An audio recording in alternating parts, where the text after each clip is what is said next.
Sekretariat Bekasi. Rekan aku seperti yang sudah kami informasikan sebelumnya dan sudah hadir melalui aplikasi Zoom kami Bapak Andim Imamuddin, Wakil Ketua DPRD Kota Bekasi. Kita sapa terlebih dahulu. Assalamualaikum Pak Andim. Waalaikumsalam warahmatullahi wabarakatuh, Mbak. Ya, kabar baik Pak Andim ya? Alhamdulillah baik. Alhamdulillah baik. Tentunya untuk meningkatkan perekonomian di Kota Bekasi ada beberapa hal yang memang harus kita lakukan. Nah, tentunya melalui koperasi dan juga UMKM. Apalagi Pak Anim nih sangat uh, semangat sekali, apalagi dalam bidang koperasi untuk memajukan perekonomian Kota Bekasi. Silakan Pak Anim. Baik, terima kasih. Bismillahirrahmanirrahim. Assalamualaikum warahmatullahi wabarakatuh.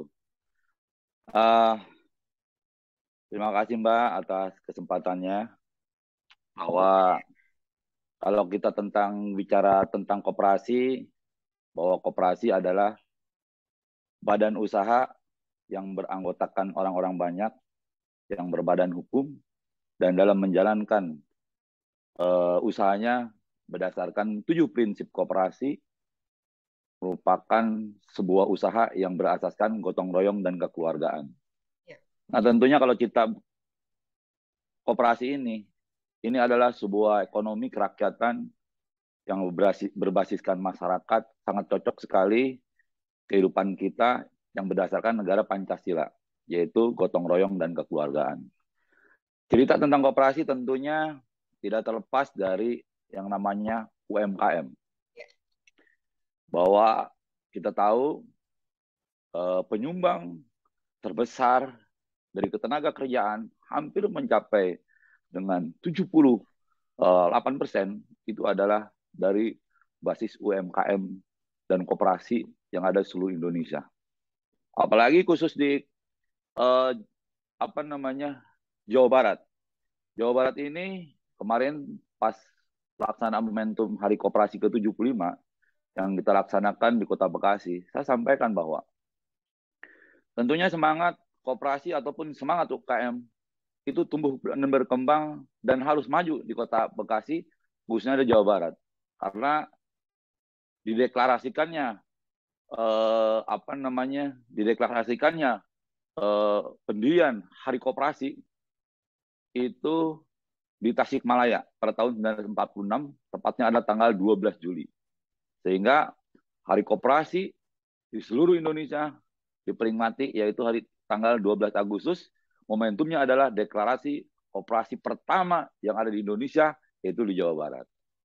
Nah, berkaitan dengan ini tentunya kami khususnya dari pemerintah melalui legislatif yang mempunyai fungsi pengawasan, kemudian juga legislasi dan juga anggaran. Ini kami tuangkan dalam sebuah bentuk kebijakan yang ada di pemerintah Kota Bekasi. Nah, kemarin kita membuat sebuah perda bagaimana pemerintah Kota Bekasi selalu mendukung kegiatan UKM. Salah satunya ada beberapa pasal pada perubahan perda yang berkaitan dengan UMKM dan koperasi, di mana setiap koperasi itu dapat dan bisa mendapatkan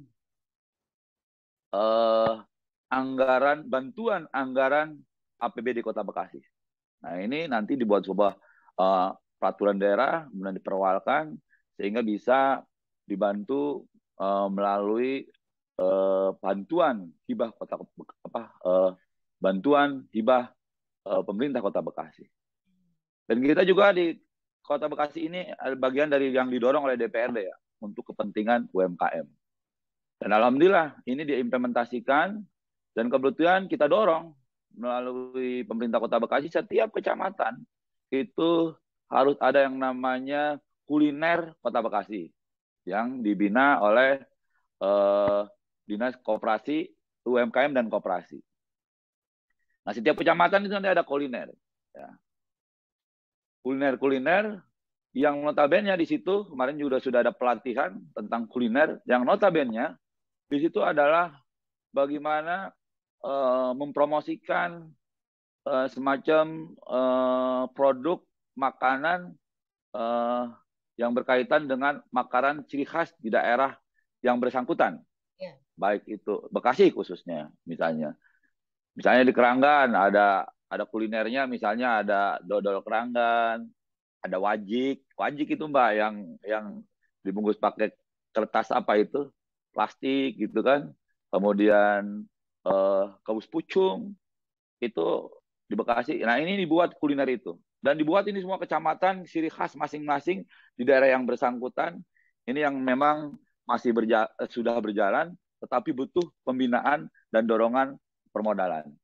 Kalau di Jati Sampurna, sudah clear ya, Ya. permodalan semua dilakukan oleh koperasi, melalui Kopas Keranggan yang saya pimpin. Alhamdulillah, binaan UMKM, dorongan, tukang dorongan, dan lain sebagainya, yang ada di yang ada di Keranggan nih, Jati Sampurna khususnya, sampai dengan dorongan sayur ke perumahan segala macam, itu semuanya sudah hampir ada 2.000 orang binaan operasi pedagang pasar Keranggan yang saya pimpin. Saya kira mungkin itu Mbak yang mungkin bisa saya sampaikan, dan juga untuk permodalan Ya. khusus di pemerintah Kota Bekasi, kita membuat ada bank BPRS Mbak. Gitu. Bank BPRS didorong oleh kita dan asetnya sekarang sudah hampir sudah ratusan miliar, dan didorong di situ juga ada produk pinjaman UMKM dan koperasi yang memang jasanya lebih kecil. Nah, gini, ini adalah produk dari pemerintah daerah bekerjasama dengan DPRD kemarin juga di dalam anggaran tahun 2023 ya, kita ada penyertaan modal yang diberikan kepada BPRS khususnya adalah kepentingan UMKM yang ada di Kota Bekasi. Mungkin sementara demikian, Mbak. Baik. Pak, ada tidak Pak perda tersendiri dari DPRD untuk membentuk untuk payung hukum terhadap UMKM dan juga koperasi ini, Pak? Ada, ini yang sudah kita buat. Kalau tidak salah, saya nomor pedarnya lupa, Perda nomor 47 kalau tidak salah, yang berkaitan dengan UMKM dan koperasi. Nah, di situ dulu itu tidak ada yang namanya bantuan permodalan Ya. melalui hibah misalnya. Sekarang itu dibuat bantuan permodalan. Nah, termasuk ada namanya di sini ada Dekopinda. Dekopinda ini adalah juga sebagai organisasi tunggal yang utama yang ada di pemerintah, baik itu provinsi, kemudian pusat dan daerah. Dia sebagai fasilitator, kemudian dia juga sebagai pembina dan juga sebagai komunikasi bagaimana koperasi bisa berjalan di tingkatan masing-masing di setiap daerah. Baik. Nah, tentunya UMKM dan koperasi ini kan sangat beririsan sekali, Pak. Nah, tentunya Ya, apakah UMKM ini harus menjadi anggota koperasi yang menjadi binaan Kota Bekasi untuk istilahnya mendapatkan permodalan, pembinaan, dan lain sebagainya ini, Pak? ya, ya. Ini kalau cerita tentang UMKM, saya bilang tadi kan tidak terlepas dari eh, masalahnya adalah tidak terlepas dari koperasi. Ya. Cuma yang menjadikan permasalahan di UMKM ya yang selalu saya berikan artinya begini. Kalau saya di Kopas Keranggan, di samping kita memberikan permodalan itu ada namanya pendidikan. Jadi kita tidak bisa melepas orang dikasih duit, tidak tahu caranya dan lain sebagainya, sehingga orang bisa jadi yang tujuannya kita membantu malah bukan menjadi membantu tapi memberikan permasalahan karena tidak tahu menggunakannya kan gitu. Nah, di samping kita memberikan permodalan, fasilitator permodalan, misalnya di Jati Sampurna ini hampir saya bilang tadi 2.000 binaan khusus UMKM ya gitu. Nah, itu nanti ada pendidikan dan pelatihan yang kita buat. Kalau kita buat itu namanya eh, klinik usaha gitu. Nah, klinik usaha itu ada yang kita berikan levelnya, level yang sudah baik, maju, ada level menengah, ada level yang memang mau gulung tikar. Nah, level gulung tikar itu gitu kan. Nanti kita siapkan orang-orang yang pengganti itu. Kalau memang kita tidak bisa diperbaiki, kan? Kita kasih pemahaman, kita berikan ternyata tidak bisa diperbaiki sehingga ada pengganti berikutnya untuk mengganti level yang sudah mau gulung tikar. Level yang menengah, level yang atas yang sudah maju melalui pembinaan gitu. Nah, pembinaan ini yang memang di UMKM itu permasalahannya kan yang berkaitan dengan sumber daya manusianya, gitu kan. Bagaimana sumber daya manusia? Kita berikan pendidikan usaha, berikan pelatihan, edukasi tentang usaha, marketing dan lain sebagainya. Ini yang kita harus berikan. Yang kedua, permasalahan adalah permodalan. Permodalan juga sama. Kita cover permodalan. Bagaimana caranya? Dia bisa harian, bisa mingguan atau bulanan. Nah, untuk permodalan kita cover. Sehingga dikasih permodalan, kita juga harus tahu kapasitas orang ini seperti apa. Kejujurannya orang ini seperti apa. Kemudian juga apakah orang ini ketika diberikan modal dengan usaha, kan nggak mungkin juga kan, usaha misal usaha tahu tempe pengen modal 100 juta, nggak boleh saya bilang. Ini aturannya seperti ini. Ini kapasitasnya untuk memberikan permodalannya harusnya seperti ini. Nah ini yang menjadikan permasalahan. Yang ketiga permasalahannya adalah manajemen. Dan keempat permasalahannya adalah marketing dia. Jadi dari sumber daya manusianya, kemudian permodalannya, kemudian manajemennya, dan marketingnya. Itu yang terjadi permasalahan yang ada di UMKM yang tentunya harus kita berikan pemahaman dan pendidikan kalau di kita namanya klinik usaha. Seperti itu, Mbak. Baik. Nah, apalagi setelah pandemi mereda ini, Pak, banyak sekali dari pemerintah Kota Bekasi menggelar bazar UMKM, baik di mall, lalu di Pemkot sendiri, ataupun di tempat-tempat lainnya, istilahnya bisa dijangkau oleh masyarakat. Bagaimana usaha dari Pemkot ini, Pak? Iya, memang kita semua mengetahui bahwa di masa pandemi ini banyak sekali ya, hampir mencapai waktu itu kalau kita kalkulasan hampir mencapai 50 atau 60% seluruh UMKM itu gulung tikar.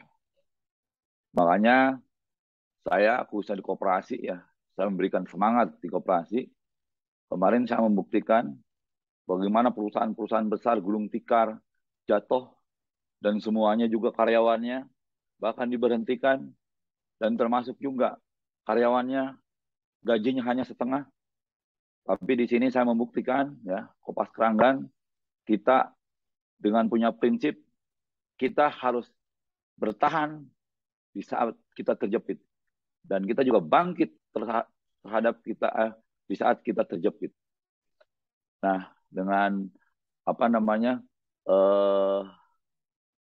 kondisi seperti ini, alhamdulillah ya buat Kopas Keranggan, saya tidak memberhentikan karyawan, apalagi mem-PHK-kan, kemudian juga tidak mengaji setengahnya.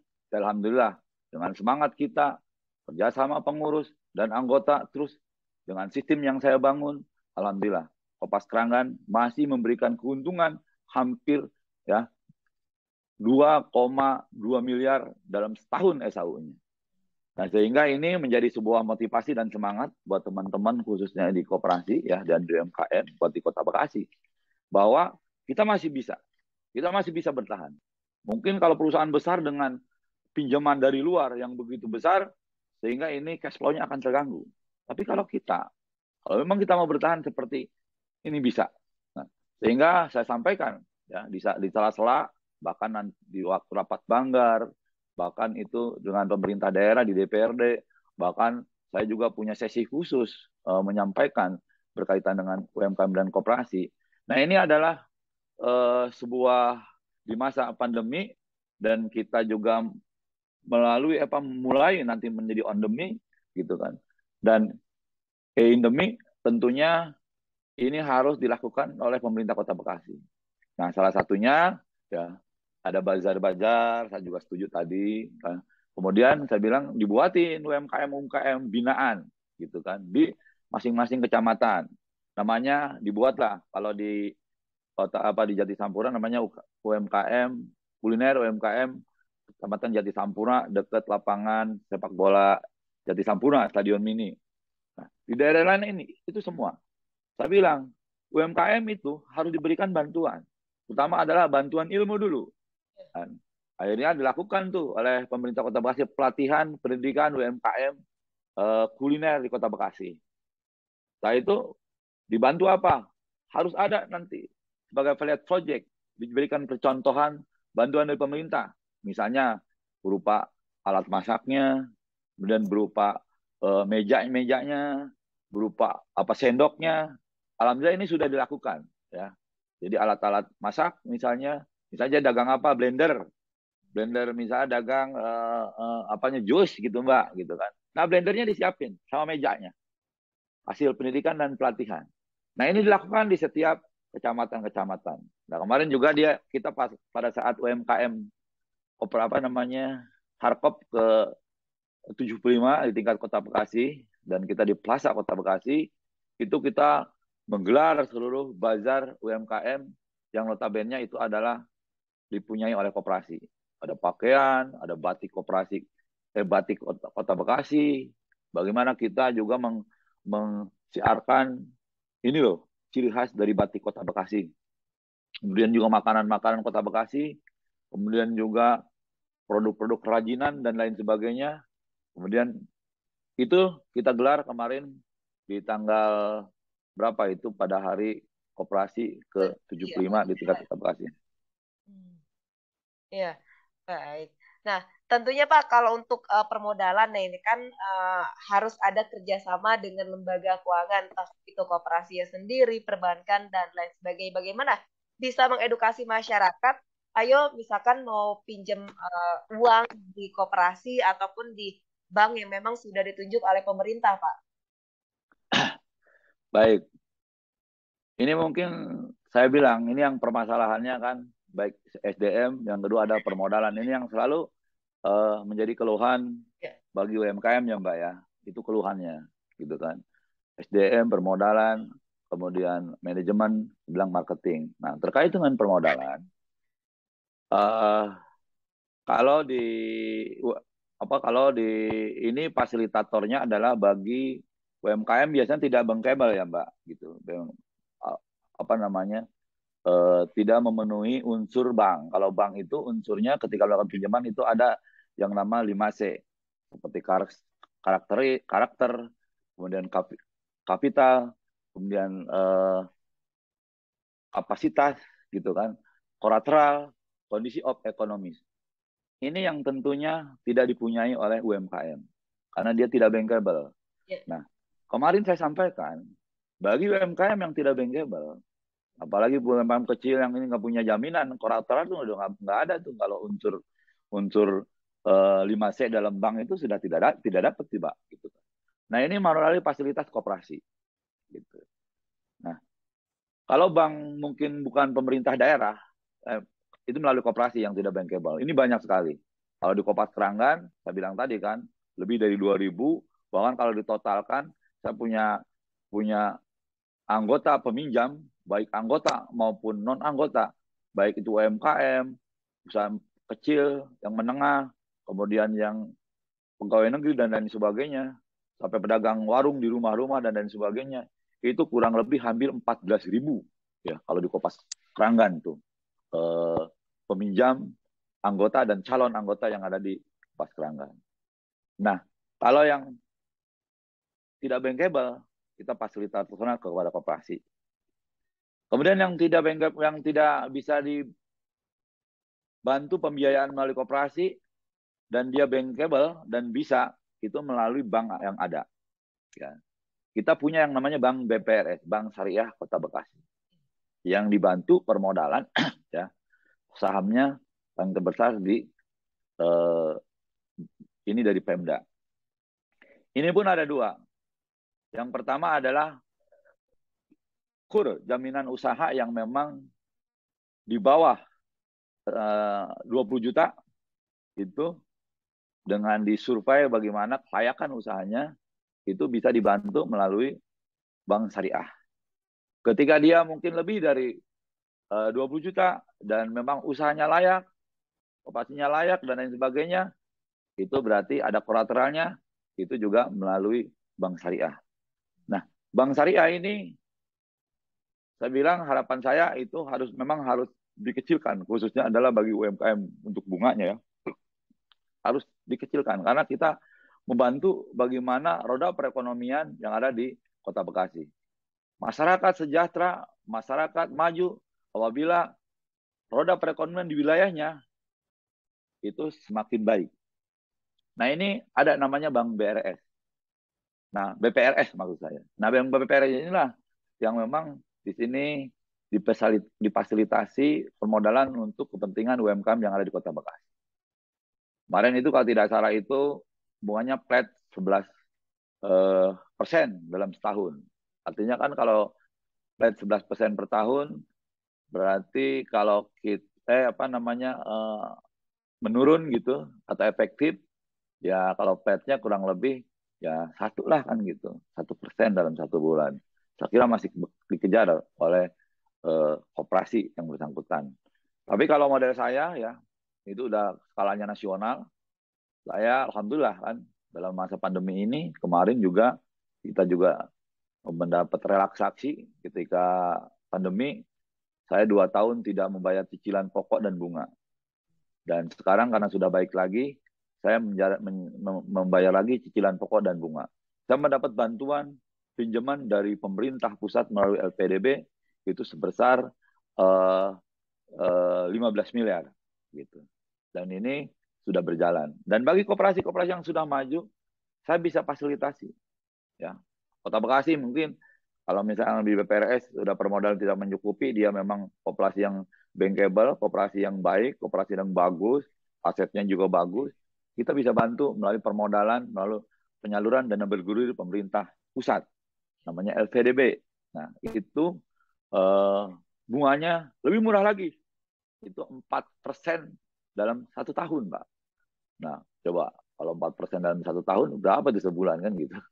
0,3% kali ya gitu. Ya. Nah, ini saya kira banyak sekali solusi-solusi ya. Cuma yang jadi permasalahan inilah sebagai Dekopinda atau pemerintah daerah menjadi fasilitator memberikan sebuah jalan. Ini loh, jalan tentang manajemen usaha dilatih oleh teman manajemen usaha. SDM-nya yang kurang baik bagaimana SDM-nya tentang pelatihan perdagangan, baik itu kerajinan, baik itu perdagangan misalnya makanan, kemudian perdagangan yang lainnya, ini ada pelatihan.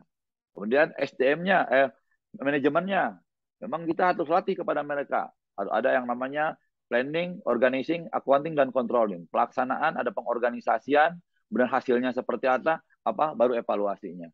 Dan sistem marketingnya, kalau marketing yang terakhir itu dari kita, oleh kita, dan untuk kita. Jadi dari kita, semua kelompok kita, tetangga kita, sampaikan, oh ini, saudara kita, setelah itu handai tolan kita, sahabat kita, mungkin sistemnya begitu. Sistem marketingnya ini yang memang harus selalu diingatkan dan dibuat pendidikan dan pelatihan oleh pemerintah daerah kepada UMKM yang ada di Kota Bekasi, Mbak. Gitu. Baik. Nah, tentunya kalau kita lihat banyak tidak Pak koperasi yang maju dan banyak juga yang mati suri nih Pak, ataupun sudah memang tikar Pak. Baik, Mbak. Memang ini menjadi dilematis ya. Kalau kita lihat, Mbak, di Kota Bekasi itu, koperasi hampir mencapai 1.000 koperasi yang ada di Kota Bekasi, Mbak. 1.000 ya? 1.000 atau 900 ya, atau 1.000 lah udah mencapai ya, yang ada di Kota Bekasi. UMKM kita di Kota Bekasi itu hampir mencapai itu 15.000 ya UMKM. Nah kemudian koperasi yang 1.000 yang ada, koperasi itu sehat dan tidaknya, Pak. Ya, sehat dan tidaknya koperasi ukurannya dia melaksanakan rapat anggota tahunan. Karena rapat anggota tahunan itu adalah kalau di perusahaan itu namanya RUPS, Rapat Umum Pemegang Saham. Nah, kita namanya RAT, Rapat Anggota Tahunan. Nah, di dalam rapat anggota tahunan itu melaporkan aset kita, pendapatan kita, semua masukan dan lain sebagainya. Sehingga dari 1.000 koperasi yang ada di Kota Bekasi, berarti hanya kurang lebih ya 40% yang menjalankan rapat anggota tahunan. Artinya ada koperasi yang hanya 400 yang menjalankan RAT. Artinya dari 1.000 orang, 400 berarti yang sehat, kemudian masih bisa berjalan, hanya 40%. Nah, ada juga mungkin koperasinya berjalan, tetapi tidak melakukan rapat anggota tahunan. Nah, koperasinya berarti berjalan, tidak mati suri yang disampaikan oleh Mbak, gitu kan. Tetapi dia tidak sehat berarti karena dia tidak melakukan rapat anggota tahunan. Ada lagi koperasi yang memang betul-betul sudah mati suri. Karena kalau saya waktu saya menyampaikan di dalam pidato, kemudian dalam pendidikan dan pelatihan koperasi, koperasi itu dibagi 5 saya bilang. Ada koperasi papan atas, koperasi menengah, papan menengah, koperasi papan bawah, koperasi papan nama, dan koperasi tanpa papan, saya bilang begitu. Nah, koperasi papan nama apa? Tinggal namanya doang, itulah yang burung tikar.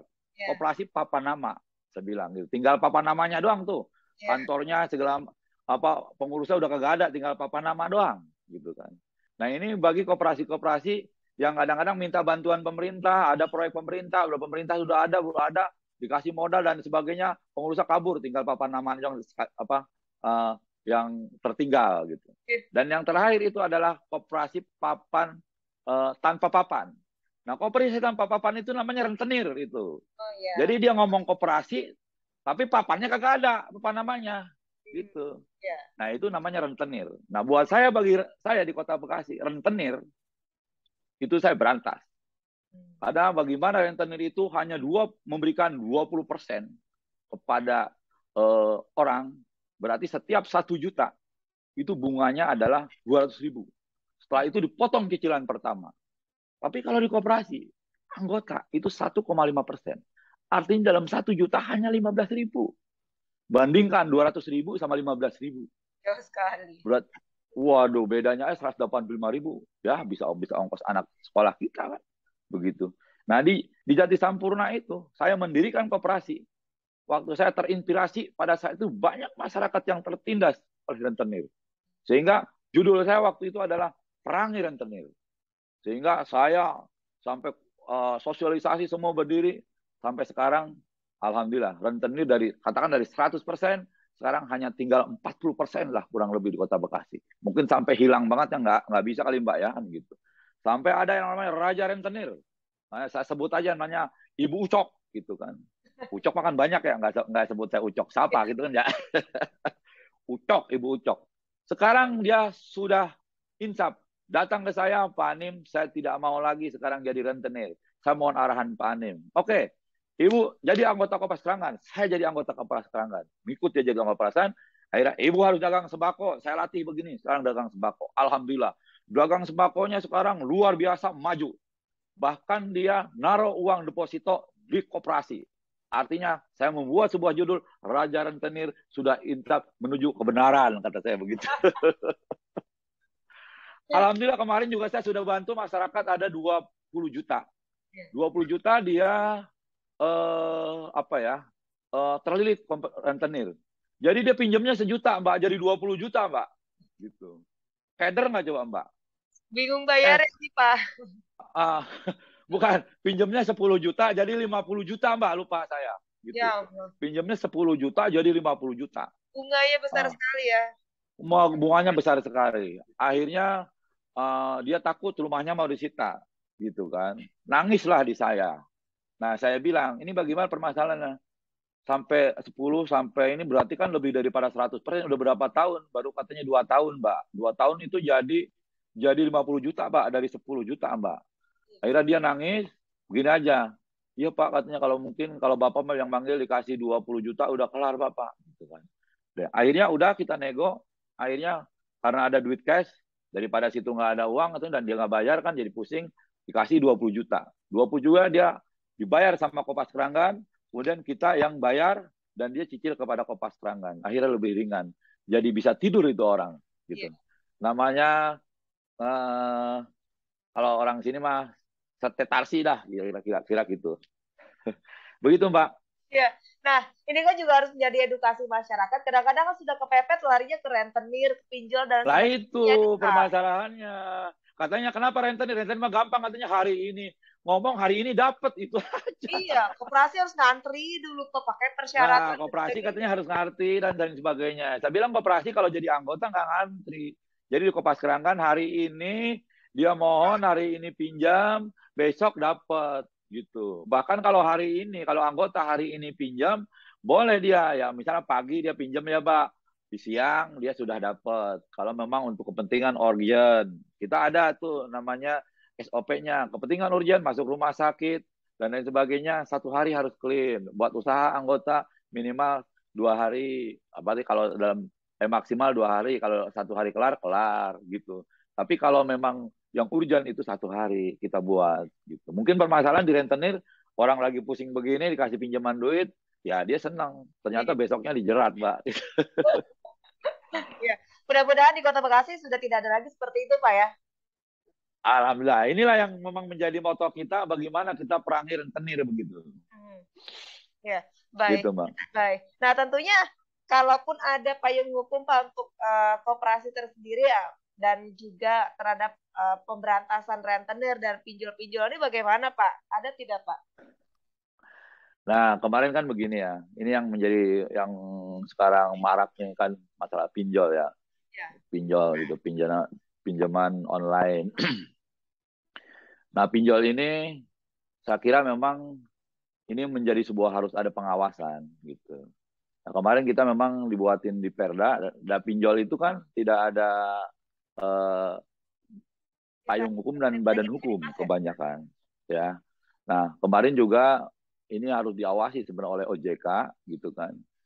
Kalau untuk di pemerintah Kota Bekasi, seperti ini aturannya, mungkin regulasinya ini sebenarnya regulasi dari BI ya, Ya. atau mungkin OJK.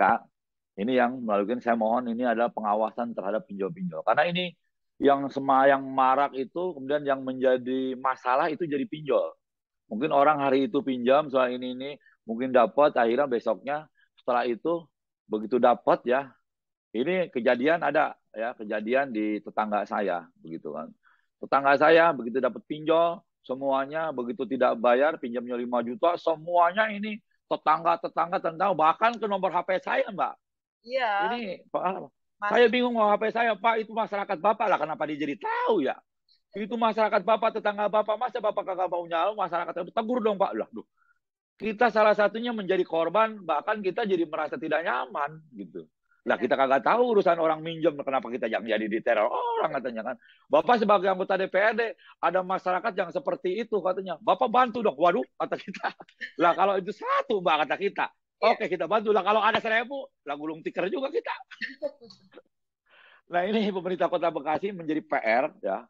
Ya, ini menjadi PR kemarin. Kita memang sudah dorong ya payung hukum yang terkait dengan pinjol. Ternyata ini ada sebuah kebijakan ya di pemerintah pusat ya, kebijakan BI bahkan kebijakan OJK ini mungkin tidak bisa kita jerat dari kita gitu kan. Dia misal badan hukum dari pusat, adanya misalnya di Kota Bekasi, kita tidak bisa manggil karena apa? Dia ada pusat karena itu kebijakan pusat. Ya. Nah, ini mungkin menjadi PR buat kita, Mbak nih, yang berkaitan dengan pinjaman online nih, gitu. Ini yang benar-benar menjadi PR dah. Ya, PR hari ini itu ya. Kalau buat berikutnya data ya, Ya. saya bisa menjawab ini tulisan ini nih satu nih. Mungkin Saya juga korban pinjol. ya aspirasi masyarakat, apalagi yang mereka yang sudah membutuhkan dana untuk usaha tentunya Pak ya. Benar. Tapi yang sekarang mau koperasi aja, ngapain jadi yang Ya. begitu-begitu kata gitu. Benar. Nah, tentunya bagaimana ke depannya dari DPRD Kota Bekasi agar nantinya lebih memajukan lagi untuk UMKM dan juga dari koperasinya. Silakan, Pak. Ya. Baik, bahwa DPRD Kota Bekasi di samping sebagai fungsi pengawasan ya, fungsi legislasi dan anggaran. Nah, sehingga di DPRD Kota Bekasi ini kita sangat mendukung lah bagaimana kemajuan dan perkembangan UMKM dan koperasi. Nah, mendukung itu tentunya karena permasalahan di bidang manajemen, di bidang sumber daya manusia, kemudian permodalannya, kemudian manajemennya dan marketingnya, ini menjadi sebuah PR. Dan di bidang manajemen pelatihan itu kita harus mendorong penganggaran kepada pemerintah daerah melalui UMKM. Misalnya di SDM-nya ada pendidikan pelatihan, baik itu